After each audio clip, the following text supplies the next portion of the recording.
Bienvenidos a este espacio nuevamente que coordinamos con Beatriz Reynoso. Antes de comenzar, algunas consignas. Los micrófonos van a estar silenciados. Y le vamos a pedir que para las preguntas las hagan a través del chat, ¿sí? O al menos nos avisen que a través del chat que desean hacer una pregunta. Luego les habilitaremos el micrófono para que la puedan hacer de manera directa, personal. Bueno, voy a pasar a presentar a Dominique.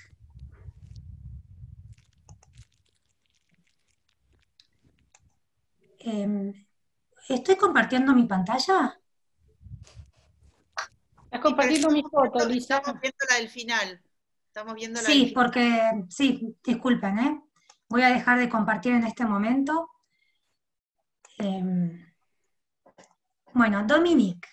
Para quien no la conoce, Dominique fue presidenta de Marianne entre 2015 y 2017. Nació en Buenos Aires en el seno de una familia franco-argentina. Es cofundadora de Identia PR, agencia que desde 2004 asesora en imagen corporativa, estrategias y comunicaciones integrales a clientes nacionales e internacionales, a organizaciones de la sociedad civil, del ámbito público y también a individuos. Anteriormente, Dominique fue gerente de comunicaciones de las empresas de salud del Excel Group. Estas empresas son Team, Galeno, Life y sus 4 sanatorios. Así representó a las compañías en los medios y fue vocero en situaciones de crisis. Es miembro de la comisión directiva de RAP, Red de Acción Política. Cuando vivió en Comodoro Rivadavia, Dominique se involucró activamente en la comunidad y en la vida política que se estaba reorganizando con la vuelta de la democracia. Apoyó el nacimiento de la Fundación Crecer, que es una ONG para niños discapacitados severos, que hoy es referente en la Patagonia. Dominique es amante de la lectura y del arte contemporáneo, está casada y tiene 3 hijos. Dominique, la palabra es tuya. Gracias, Lisa. Ahora voy a compartir mi pantalla con mi presentación. Cuando yo comparto dejo de verlos a todos ustedes, así que antes de eso quiero agradecerles especialmente a Marianne por esta posibilidad de contar acerca de lo que hago, que lo hago además en el marco de mi empresa, y de agradecerles especialmente a Alicia y a Beatriz por esta invitación a Marianne. Lisa, yo creo que fue en el 2015 o 16 que empezó de Marianne a Marianne. Emanuel y yo estábamos a cargo de la conducción, así que me da muchísimo gusto ver cómo creció el programa. Y apenitas un segundo quiero aprovechar para felicitar también a la comisión directiva de Marianne, esta organización que es un puente entre Francia y Argentina a través de las mujeres profesionales. Las quiero felicitar por lo que han hecho este año de ponerse la organización al hombro en medio de la cuarentena, cómo desarrollaron distintos programas, cada uno con su identidad corporativa propia. La verdad que sentimos que a pesar de la cuarentena, tenemos una comunidad a la que pertenecemos y estamos ahí. Así que mis felicitaciones por eso. Están viendo ya mi pantalla, ¿no es cierto? Sí. Bueno, entonces, ¿de qué vamos a hablar hoy? Vamos a hablar de lo que es la comunicación en tiempos de crisis. La idea es, hay algunos espacios para preguntas, ustedes, como dijo Lisa, los van haciendo en el chat y después podemos preguntar. Yo voy a dar como unos conceptos generales ahora y después unos ejemplos que bajan a tierra esos conceptos que estoy dando. A ver si esto anda bien. Entonces, ¿qué es una crisis? Es una situación incómoda donde sentimos que nos quitan la libertad de operación, consumen nuestra mente y nuestro tiempo, es estar en los medios tradicionales o en las redes sociales. Aquí es importante distinguir lo que puede ser crisis privada, donde no hay exposición pública de una pública. Nosotros nos referimos a lo que es una crisis en los distintos medios de difusión. Hoy con el caos y la fragmentación que hay con Internet, la capacidad del manejo está mucho más limitada. Antes se decía, bueno, todas las crisis son una oportunidad, y sí, está muy bien, yo entiendo que son una oportunidad, pero la verdad es que a nadie le gusta tener crisis en los medios de difusión. Y esto es importante para entender también que es importante cuando uno vive una crisis en la comunicación, poder manejar la expectativa y si uno sabe que entra ya perdiendo 3-0, bueno, el empate ya es un éxito. Los medios han cambiado muchísimo. Hace 10 años uno con una crisis sabía que con 5 o 10 llamados podía tener algún control, por supuesto había todo un trabajo que hacer atrás y ahora lo vamos a ver, pero las redes sociales cambiaron eso y hacen que la comunicación esté mucho más mezclada.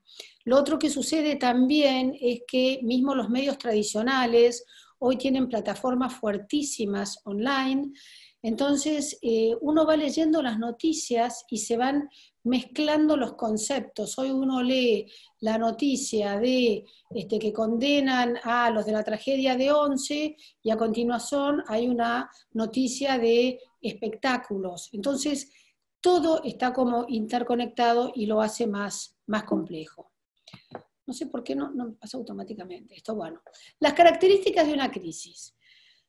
Bueno, una crisis hay una aparición sorpresiva, porque mismo aquellas crisis que uno está esperando, el momento en que sucede es una sorpresa, es un poco un shock.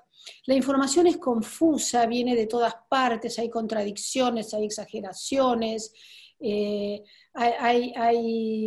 personas que opinan y que no tienen nada que ver, que uno no tenía idea que pudieran estar opinando de uno o de nuestra organización, y hay por supuesto una multiplicación de voceros y de versiones.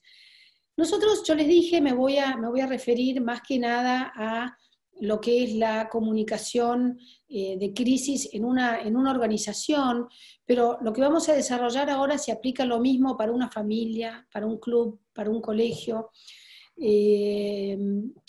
Y ahí también nosotros vemos que podemos acordar, nosotros vamos a decir esto, y sin embargo hay mucha más gente hablando. Entonces hay muchos voceros vinculados a una crisis.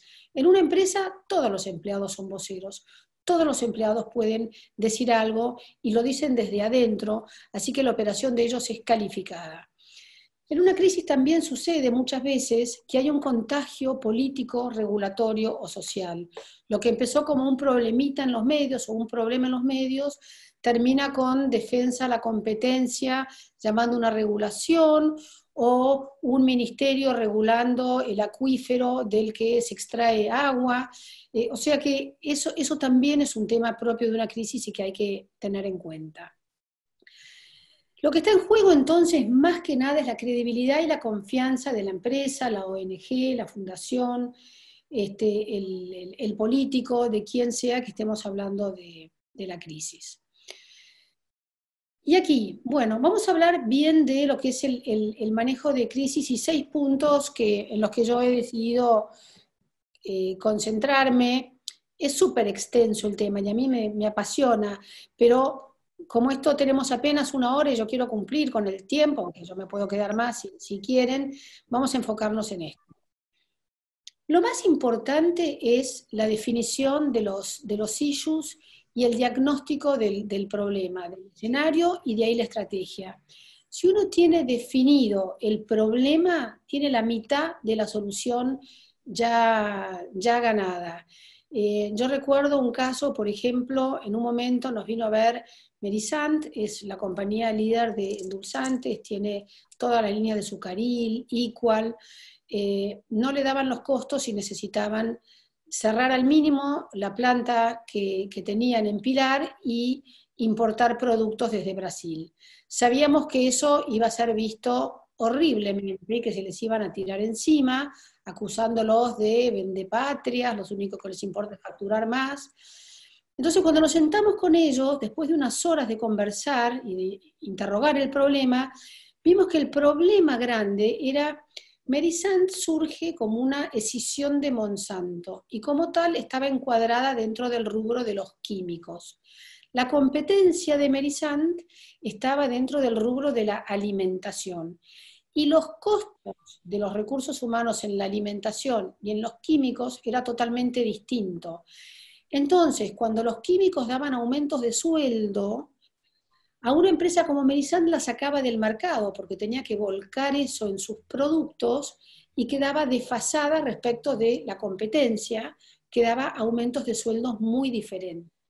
Cuando logramos entender eso, fuimos con ese mensaje a los medios y les hicimos ver que el sindicalismo en realidad iba a protestar por la falta de pérdidas de puestos de trabajo, cuando en realidad ellos no habían hecho nada por evitarlo. Al contrario, no habían sido sensibles a lo que esto impactaba en una empresa como Merisant. Bueno, eso para mostrar la importancia de definir el foco del problema y desde ahí picar. El siguiente punto es el de los Q&A, las preguntas y respuestas y los mensajes claves. ¿Qué es esto? Cuando hablamos de preguntas y respuestas pensamos, frente a este problema, ¿cuáles son los temas que me van a sacar? ¿Qué preguntas me van a hacer? ¿Y cuál es la mejor respuesta para esa pregunta? Uno en una crisis no tiene que mentir, con los medios no tiene que decir una cosa por la otra. Por supuesto puede suavizarlo, puede tratar de endulzarlo de alguna manera, pero es importante mantener la verdad y que todos mantengan el mismo mensaje. El momento de hacerlo es en la preparación, por eso es que se preparan las respuestas mejores en el momento en estos momentos de cuando se elaboran, ¿no? Frente a que me pregunten cuántos empleados tiene, si una persona dice 520 y otro gerente dice 300, el periodista lo que piensa es, acá van a despedir.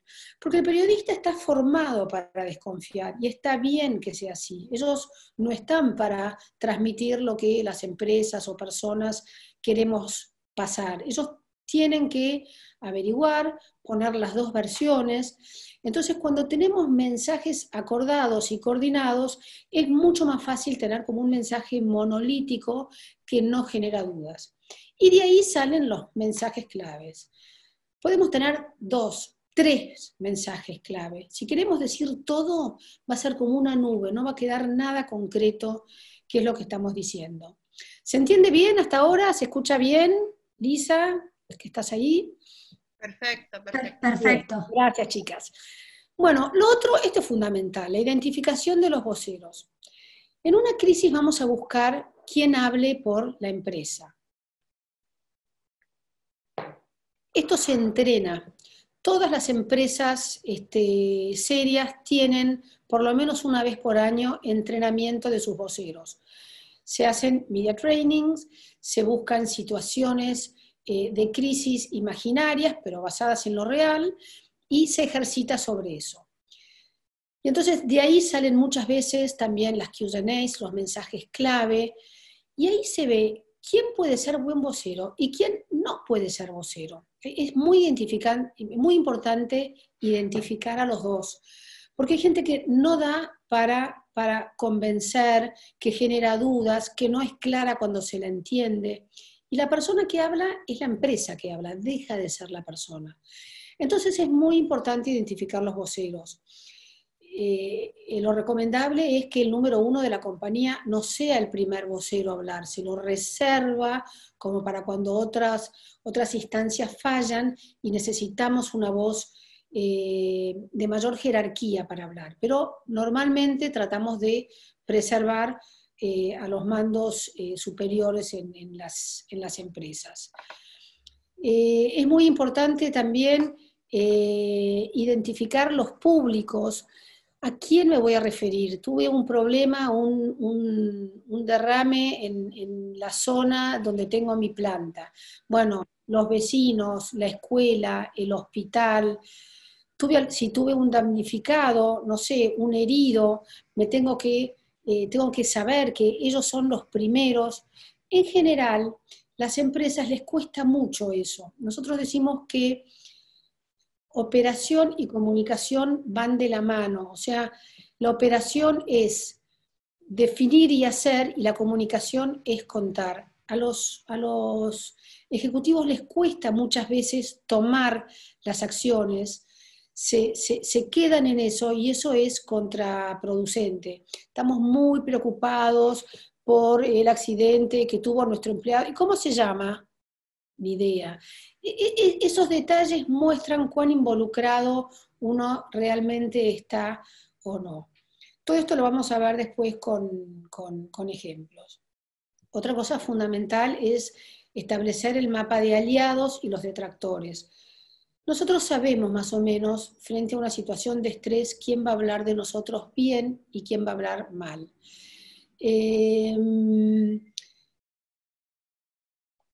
Empleados leales, organizaciones con las que colaboramos, organizaciones que nos conocen por el entorno donde estamos. Esos son aliados que sabemos que en caso de tener que pedir que hablen por nosotros, tal vez lo hagan y tenemos que tenerlos identificados de antes. Y lo mismo los detractores. Un empleado que se fue mal de la empresa, la competencia, alguien a quien le negamos un beneficio. Y imaginar qué van a decir de nosotros. Porque cuando imaginamos también qué van a decir en contra nuestro, nos permite preparar la defensa de ese punto. Esto, bueno, creo que lo comenté. Lo que estamos haciendo, este ejercicio de acá sirve para una organización, pero también sirve en una familia. Tenemos un problema y nos sentamos todos alrededor de la mesa y acordamos cuál es el problema, qué vamos a decir, quién lo va a decir, quién habla. O sea, esto se baja, en realidad son medidas de sentido común que se pueden llevar a cabo en cualquier plano de la vida cotidiana. Y desde ya, el monitoreo de medios de comunicación y de redes sociales. Es muy importante saber qué están diciendo los medios, quién lo está diciendo, cómo replican redes, cuántos seguidores tiene la persona que lo replica, si realmente es relevante o no.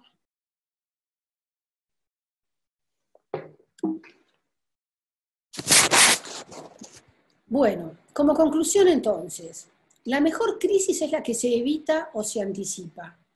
Y las crisis se evitan preparándose.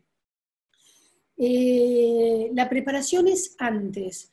Qué sé yo, nosotros trabajamos en empresas donde, por ejemplo, cada área define los 3 puntos más críticos de su sector y prepara el set de preguntas y respuestas y un comunicado borrador para tener listo y tener que revisar en caso de usar. Pero, por ejemplo, todos saben, en un banco se puede caer el sistema, puede haber un asalto con un herido o con un muerto, puede haber un phishing y que roben datos. Todas esas cosas no son sorpresivas que pasen. Es sorpresivo el momento en que sucede, pero el hecho en sí se prevé. Entonces, se cayó el sistema, ¿qué tengo para decir? Tuve un asalto y un herido, ¿qué tengo para decir? Lo primero va a ser, por suerte, los empleados están bien, estamos acompañando a esta persona en el hospital hasta que se ponga bien. O sea, esas cosas se prevén de antemano.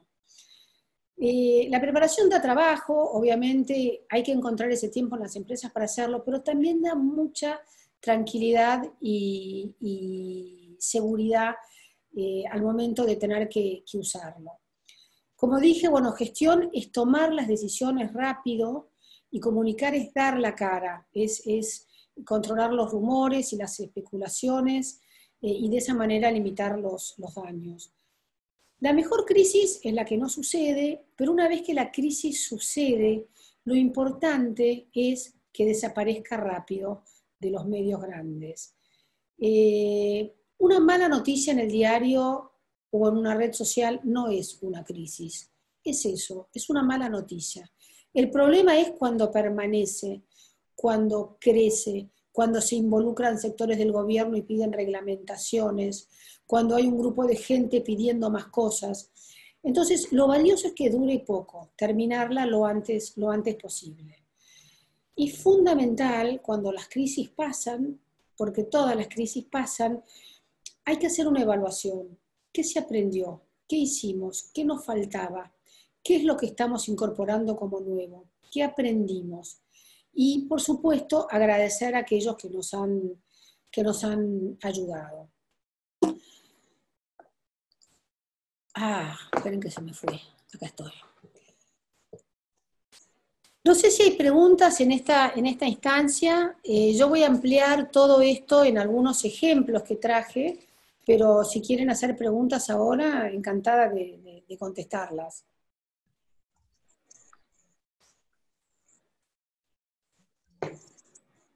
Y si no, por sigo. favor, sí, a ver, ¿hay alguna pregunta? Se pueden activar el micrófono. Y yo quería preguntar, bueno, quizás lo puedas desarrollar más adelante, pero muchas crisis son provocadas por las fake news, con mala fe. Así que bueno, nada, abro ese espectro, digamos, del rumor o de algo que no necesariamente es un incidente de una crisis que pasa porque pasa, como un robo, una muerte o lo que fuera, sino algo que se echa a rodar con el fin de perjudicar. Yo me acuerdo de un restaurante, no sé si recordás en El Libertador, que de pronto empezó a recibir un montón de gente que venía por unos volantes que les habían dado con un precio bajísimo por menú, y era un restaurante enemigo, digamos, que había dado a circular eso para provocarles una crisis en la cocina, con una aviesa y manifiesta mala fe, ¿no? Pero bueno, por decirte algo, Lo vamos a ver ahora, lo vamos a ver en un rato, es un punto a tener en cuenta siempre, sí. Seguimos Susan tiene una pregunta. Susan, ¿la querés hacer? No, quería preguntarle a Dominique si es útil diseñar protocolos pensando en situaciones hipotéticas o es medio una pérdida de tiempo imaginar tantas situaciones hipotéticas que puede haber, como por ejemplo denuncias por discriminación, no sé, accidentes, daño ambiental. Es decir, ¿las empresas deberían tener protocolos ya armados para todas estas situaciones hipotéticas? es indispensable, Susan, y nosotros lo hacemos mucho y todo eso termina en lo que se llama un manual de crisis. Es esto que yo contaba, que en una empresa te juntás con los 5 o 7 gerentes y cada uno elabora los 3 o 5 ítems que ve más de riesgo en su sector. El de recursos humanos te va a decir el tema de género, el de calidad te va a decir un problema de intoxicación, el de sistemas te va a hablar de que se le cae o lo hackean, y entonces con eso se arma los 3 o 5 puntos, cada uno se describe cómo es el proceso y se elabora un comunicado de prensa de lo que uno enviaría, que es un primer borrador a tener. Y es muy importante tenerlo previsto de antemano, porque eso gana mucho tiempo al momento que sucede. Después uno pone semáforos, esto es un tema rojo, uno amarillo, uno verde, le dedica más tiempo a una cosa o a la otra. ¿Quién sería el comité de crisis si sucede esta situación? Así que es crucial eso que decís, y las empresas lo hacen muchísimo. Su manual de crisis que cada 3 o 6 meses se actualizan para ver si los escenarios se mantienen, si las respuestas que se elaboraron siguen vigentes o si han cambiado. Gracias. Si quieren avanzar un poco con los ejemplos. Sí, Dominique, ¿puede ser que se te alejó un poquito el micrófono? ¿Me escuchan ahí? Ahí mejor. Bueno, me avisan si no, ahora me acerco un poquito más. Bueno, acá vamos a decir estos 2 ejemplos. Estoy dando un ejemplo de una crisis bien manejada y otra mal manejada. En esta, bueno, por más que PwC es cliente nuestro en Argentina, esto es una crisis que nosotros no manejamos porque fue a nivel internacional. ¿Se acuerdan? En el 2017 creo que fue con los Oscars que dieron por ganadora a La La Land en vez de a Moonlight, y fue, imagínense, bueno, saben el revuelo que armó. La empresa enseguida salió a decir, me equivoqué, pedí perdón, Y eso aplacó los ánimos y cambió el eje de discusión. El tema ya no era qué barbaridad PwC, sino cómo se hace para que esto no suceda, qué pasó para que esto pudiera suceder así. Y más que nada, PwC pudo mantenerse como auditor de los Oscars. O sea que las decisiones bien tomadas tienen un impacto directo en el negocio de la empresa. Acá Discúlpame, Dominique. ¿No se Tenías escucha? una presentación. No, tenías una presentación, ¿verdad? Para compartir. ¿No la están viendo? No. Ah, perdón. Dale. Entonces, a ver. Pensé que la estaban viendo.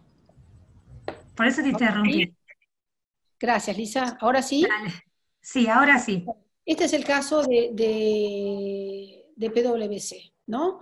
Donde, bueno, se dio el Oscar mal y rápidamente la empresa salió a decir que se había equivocado y, bueno, gracias a eso la crisis con el foco puesto en PwC se achicó. Acá tenemos después otra crisis. United Airlines en un momento, como hacen muchas compañías, sobrevendió los vuelos, necesitó bajar un compañero, un pasajero, primero ofreció el que se baje, le pagamos un pasaje en primera y el hotel en no sé qué, nadie quiso, y después dijo, bueno, vamos a hacer un sorteo y el que salga sorteado lo sacamos. Salió sorteado un asiático que lo vinieron a sacar a la fuerza, encima lo lastimaron, fue un escándalo. Y la empresa, en vez de pedir disculpas y ponerse a disposición del pasajero, sacó un breve comunicado lamentando haber tenido que reacomodar a los pasajeros. Bueno, lo frieron por los próximos 2 días en los medios, en que finalmente sacó otro comunicado aceptando su responsabilidad y disculpándose por el trato que le habían brindado a este pasajero, y diciendo que nadie tenía que ser tratado de esta manera. Pero los 2 días que tardó entre una acción y la otra fueron mortales, porque perdió muchísimo, la gente dejaba de comprar los pasajes, elegían otras compañías como modo de crítica. En fin, esto, bueno, son casos internacionales que ustedes conocen. Yo voy a contar ahora 3 casos nuestros que trabajamos en Identi, que conozco bien y que por supuesto, porque ya pasó el tiempo, porque tenemos habilitación o porque los que voy a contar acá son datos públicos, estamos habilitados a contarlo, no es información reservada. Hace varios años empezó a cuestionarse los buses de doble piso.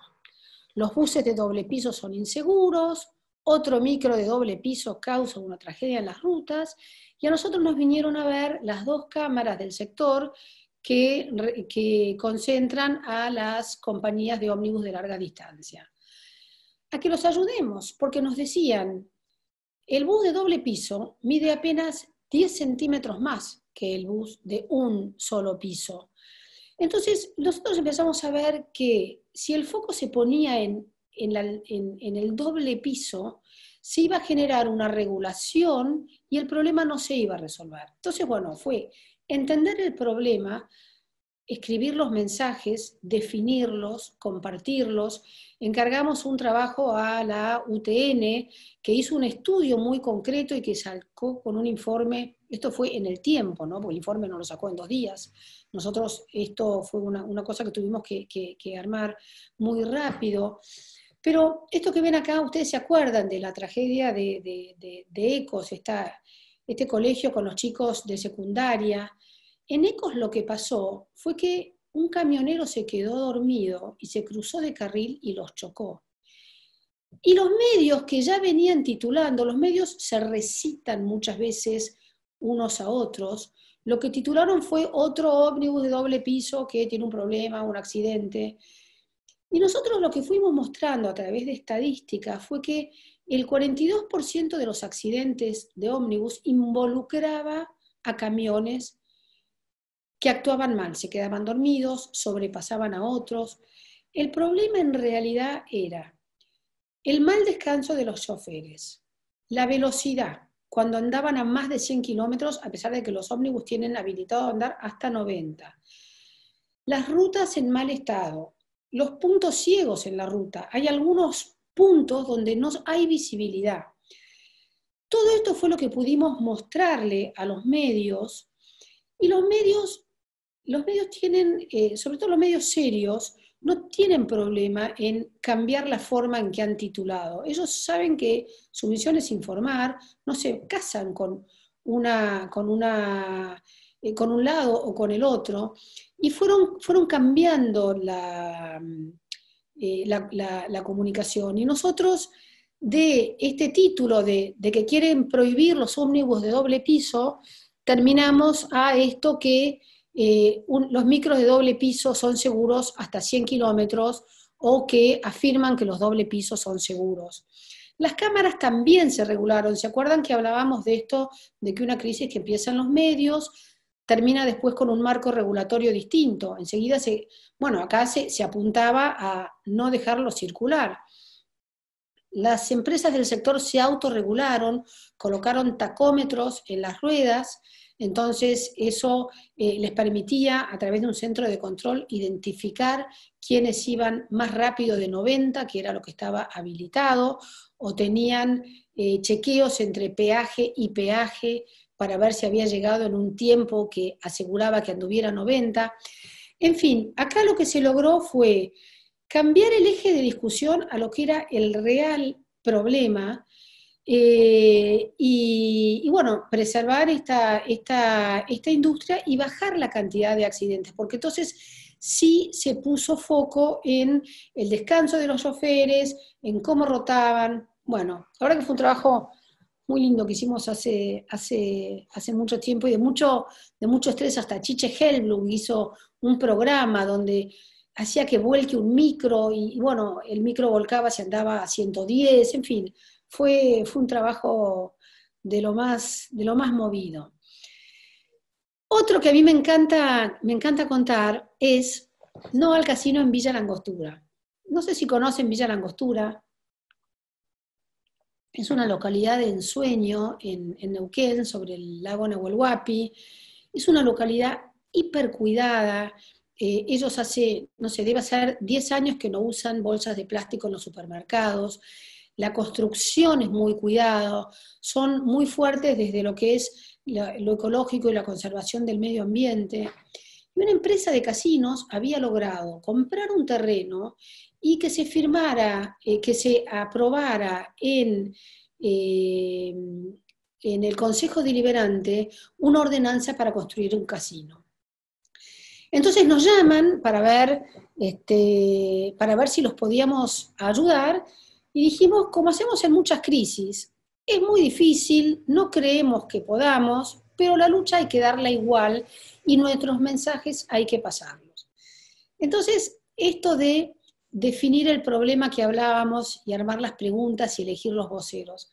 Una de las primeras cosas, me acuerdo, cuando nos llamó esta persona para ver si podíamos trabajar, hablamos con una persona de Villa Langostura, y vos ¿cómo le preguntás? ¿Cómo sabés que los vecinos, como decían, los vecinos mucho no les importa, están como resignados? Claro, el casino lo que decía es que iba a construir un centro cultural con un cine, una guardería y un casinito por ahí. Entonces decía, no, y la gente dice, bueno, a lo mejor está bien el centro cultural, va a ser imposible oponerse, mala suerte. Y lo primero que le mostramos es que la pregunta había que hacerla diciendo, ¿sabés que van a poner un casino y que con el casino va a venir más corrupción, las prostitutas, va a tener que aumentar la policía?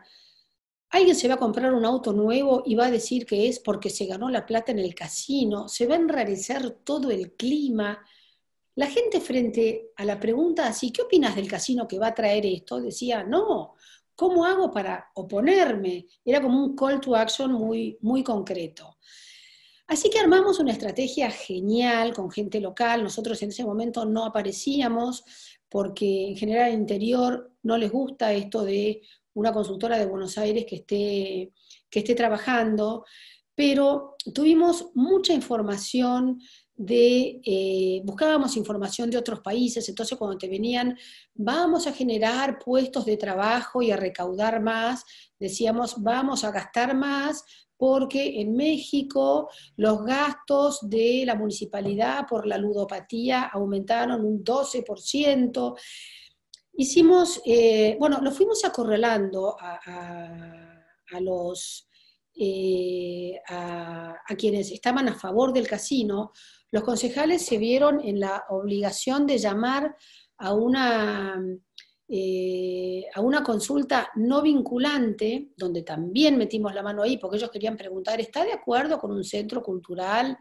Y nosotros dijimos, no, hay que preguntar si está de acuerdo con la instalación del casino. Logramos meter esa pregunta. Logramos también que los medios nacionales se interesen, y eso es muy duro para una localidad del interior, que le miren el patio trasero, es como que genera muchísima molestia. Entonces, finalmente se llegó al referéndum y fue una maravilla. Nosotros entramos al trabajo realmente pensando que era muy difícil lograrlo. Me acuerdo, el embajador de Italia tenía una casa en un pueblo cerca de Villa Langostura, y lo sacamos en la radio diciendo que en Europa los casinos se habilitaban en poblaciones de más de 400.000 habitantes, porque se esperaba esquilmar al turista y no al trabajador de la zona. Hicimos un seminario, llamamos por ejemplo a un profesor de adicciones de la Universidad del Comahue. Yo me acordaba que por los 70 en el Correntoso había habido un casino, entonces buscamos a personas vinculadas de ese momento, y nos dieron maravillosamente con alguien que se había vuelto adicto y que le costó muchísimo salir, entonces él salió con su testimonio. La verdad que hicimos una movida excepcional, no había redes sociales en este momento, y cuando se votó, ganó el no lo podíamos creer, realmente no lo podíamos creer. Y ganó tan contundentemente que tuvo que renunciar el secretario de Finanzas de la municipalidad, y el Consejo Deliberante tuvo que votar una resolución por la cual para instalar cualquier sala de juegos se necesita el 60%, se necesita llamar una consulta vinculante y que gane con el 60%. Si no es el 60%, no se puede analizar en el Consejo la instalación de una sala. Así que en ese sentido Villa Langostura sigue siendo hoy el paraíso que era en ese momento.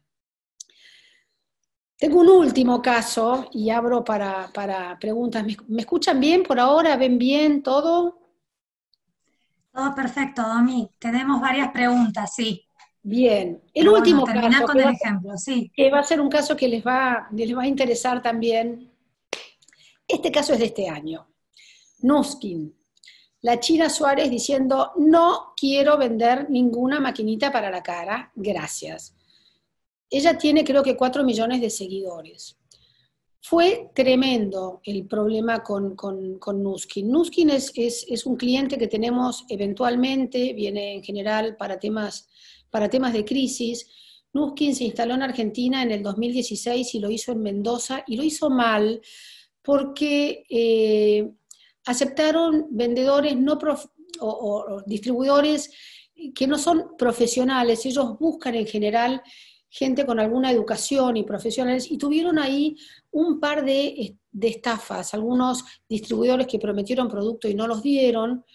Eso fue una crisis que surgió, se aplacó. Nuskin aplicó acá lo que aplicaba en todos los otros países, o sea, se dio su tiempo, contrató distribuidores profesionales y venía muy bien. Estos distribuidores, que tienen mucha libertad, hicieron alianzas con distintos influencers, y las ventas en marzo del 2020 eran iguales a las de todo el año pasado, por decirles. Y en ese momento vino la pandemia. Vino la pandemia con lo que fue... Ustedes se acuerdan que al principio el correo no distribuía nada, o sea, era cuarentena, y hubieron problemas para las importaciones.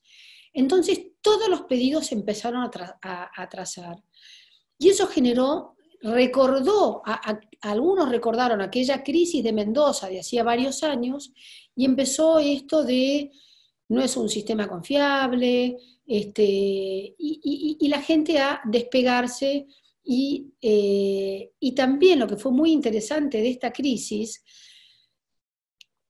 a nosotros nos llamaron a los 2 días de que ya había empezado esto, explotaba en las redes sociales. Y se dio la hoguera de las vanidades. Estaban todas las celebrities luchando por quien decía, y aprovechando y tirarle a la que le había robado el novio, le decía además que encima la maquinita la vendía o la usaba, cuando ella decía que no la usaba y que la piel era natural, y empezó a darse... nunca cuestionaron la calidad del producto, cuestionaban la forma de venta, y había, bueno, yo no sé si lo comenté al principio, pero digamos, las celebrities no hay duda de que tienen un peso muy, muy importante hoy en los medios, por esto que decía que se alterna una noticia de política, de economía, de espectáculos, o sea que todo el mundo tiene acceso, no es como antes donde en los diarios, si no agarrabas el suplemento de espectáculos, había una parte de la vida a la que no tenías acceso, digamos. Nosotros como estrategia lo que elegimos fue elegir 3 medios serios y contestar a través de ellos.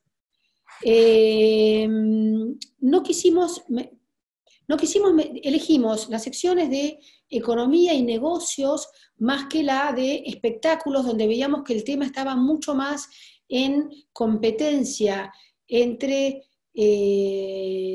estos influencers que en cuestionar el producto. Así que en muy poco tiempo, bueno, comprendimos el problema, ayudamos a plantearlo y hicimos 3 entrevistas con Nación, Clarín, Infobae, y el tema ahí se aplacó en 2 días. La empresa pudo poner su visión, pudo poner sus mensajes, pero pasó esto que decíamos al principio. Ahí nomás salió la Secretaría de Defensa del Consumidor haciendo un pedido de información sobre la forma de venta. Bueno, eso sigue, como son todos estos pedidos de información, son larguísimos en nuestro país, y por supuesto seguramente que terminará en la nada, pero mientras tanto ese tema está abierto. Entonces, esto cuando decíamos que una crisis en los medios se contagia después al ámbito regulatorio. Bueno, nada, después tengo una presentación sobre evidencia, pero eso no me interesa tanto. Así que con esto quedo ya abierto a las preguntas, chicas.